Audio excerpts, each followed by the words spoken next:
Pertanyaan saya ini, orang yang selalu melihat Google itu, dia ambilnya dari si sumbernya dari situ aja. Terus sekarang kan berargumen di WA.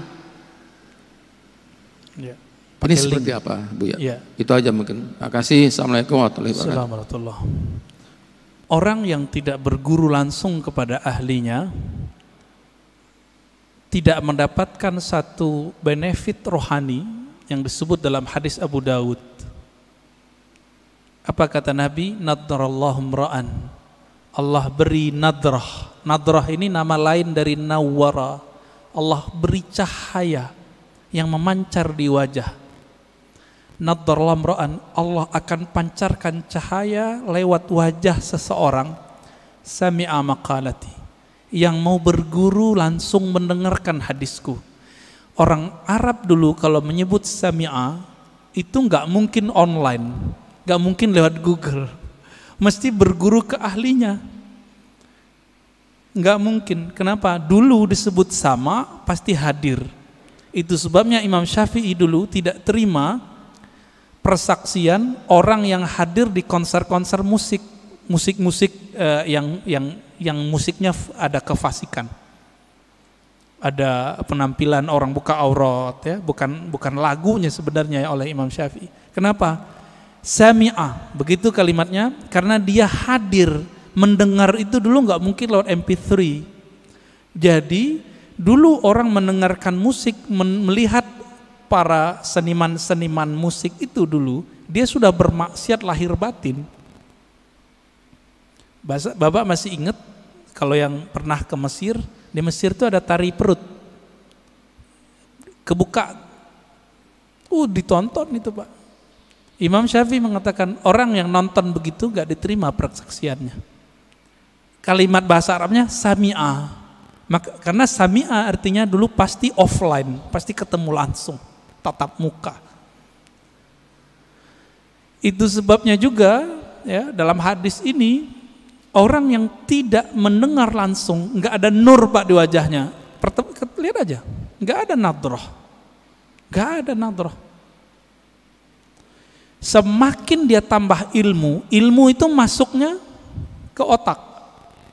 Otak ini bekerja dengan akal. Sedangkan hidayah masuk ke kolbu. Beda tuh. Siapa yang mengatakan ini? Imam ahli hadis, ahli kolbu, Imam Abu Hafs As-Surawardi dalam kitab Awariful Ma'arif. Makanya banyak orang berilmu belum tentu dia punya hidayah di kolbunya. Kalau itu yang terjadi, tambah ilmu, tambah sombong. Jadi kalau dengerin kajian di YouTube, di TV-TV online, TV-TV satelit, apa yang terjadi? Wah, ini bahan nyalahin orang masjid nih. Setiap kali ngaji, wah ini bahan nih, ini bahan. Ketika dapat link-link di Google, link-link di YouTube, wah share di grup, ini bisa untuk membantah bid'ah yang ada di masjid. Jadi niatnya selalu untuk orang, bantah orang, bantah orang, bantah orang. Yang suka bantah dari dulu siapa? Dari semenjak alam semesta dicipta, iblis. Ya, yang suka bantah itu iblis Pak. Yang suka bantah itu iblis. Makanya Nabi SAW mengatakan, ketika ada orang membantah Nabi, i'dil ya Muhammad, ittaqillah ya Muhammad. Muhammad, kamu berbuat adil lah. Loh, ada orang berani ngomong ke Nabi, engkau bertakwalah hai Muhammad, berbuat adil lah hai Muhammad. Apa kata Nabi? Akan muncul dari orang ini, akan muncul dari kelompok dia, sekelompok orang yang jika baca Quran dan Sunnah, padahal dia lancar baca Quran dan Sunnah, link-linknya lancar Pak, tapi tidak tembus imannya ke dalam kolbunya. Fa idza laqitumuhum faqtuluhum. Wah, ini yang berat ini.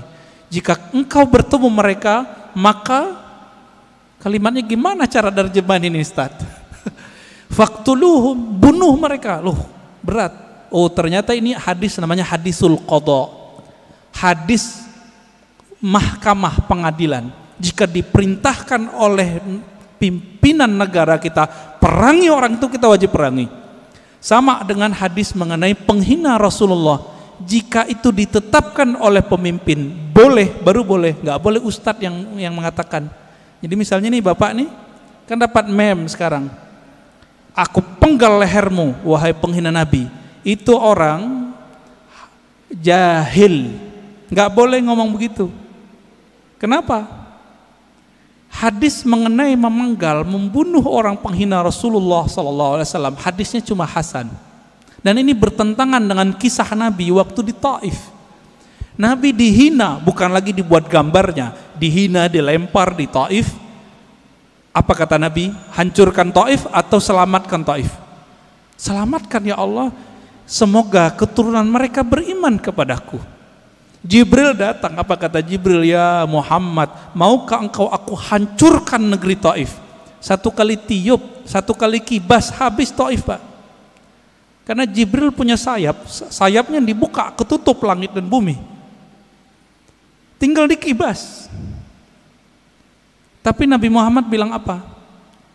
Di sini saya tahu, tambah mengenal sosok Nabi Muhammad. Ternyata beliau lebih berkualitas tinggi dibandingkan Jibril. Apa kata Nabi Muhammad? La ya Jibril, nggak boleh ya Jibril. Kenapa? Nabi Muhammad itu induk alam semesta. Karena beliaulah Adam ada, alam ini ada. Kalau seorang ibu, maukah anaknya dibunuh? Maukah Pak? Anaknya dibunuh? Nggak mau. Nabi meskipun melihat anak-anak rohaninya ini, pancaran-pancaran dari dirinya ini, belum kenal dia, beliau nggak bilang hancurkan ya Allah, enggak. Itulah orang tua sejati, orang tua rohani Nabi Muhammad SAW. Ya, Jibril nggak sabar Pak, pantas toh Jibril nggak jadi nabi di sini. Ya, udah mulai faham siapa Nabi Muhammad SAW. Maka saya tanya kepada orang yang ingin menggal pembuat karikatur Nabi, ente jangan kira saya tidak emosi. Saya emosi dengan orang yang buat karikatur Nabi. Bahkan yang bilang orang tua Nabi di neraka aja mau saya bunuh. Tapi kita nggak boleh membunuhnya. Kenapa? Seandainya itu ada di depan Nabi, Nabi tidak akan membunuh mereka. Nabi hanya akan mendoakan mereka. Jadi jangan beragama dengan emosi, dengan hawa, dengan syahwat. Beragamalah dengan nur itu. Saya kalau tiap bahas tentang itu Pak, suara naik. Tapi kolbu bilang turunin lagi, turunin lagi. Ada ustadz bilang orang tua Nabi masuk neraka. Waduh, kebakar kita Pak. Apalagi yang keturunan Rasulullah kayak Habib Ges, Habib Lutfi, Habib. Perasaannya gimana Pak? Kakek ente masuk neraka gitu. Anak neraka, cucu neraka. Kira-kira gimana? Nggak punya perasaan mereka itu. Oh hadisnya sahih. Iya, ini hadis sahih. Secara sanad, matannya tidak. Ilmu hadis itu bukan hanya ilmu tahu ini sahih tidak sahih, tapi juga ilmu tentang matannya. Ilmu matan hadis, wajib belajar akidah. Maka ciri-ciri orang yang menyimpang dari ahlus sunnah, membaca hadis tidak dengan kaidah akidah ahlus sunnah, fikih ahlus sunnah, dan ilmu tasawuf ahlus sunnah. Menyimpang dari itu, jadinya kayak mereka itu kurang ajar sama Rasulullah Sallallahu Alaihi Wasallam.